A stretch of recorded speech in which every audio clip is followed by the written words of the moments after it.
Dr. Garcia, what would you do as senator to address public safety? Well, public safety, as I've traveled around the state, is the number one thing on everybody's mind.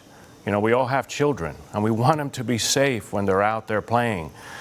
Our streets aren't safe, and I think that we need to change the culture to reinforce our support for law enforcement. Seattle itself is 375 policemen under. We can't take the 911 calls and be there on time if we do that.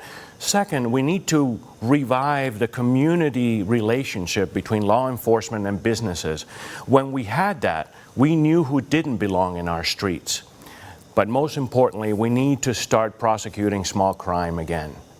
Small crime leads to bigger crime, and this is what our permissive society so far has done to our city here in Seattle and to our state, and truthfully to our country. When it comes to fentanyl, there is no bigger crisis in America.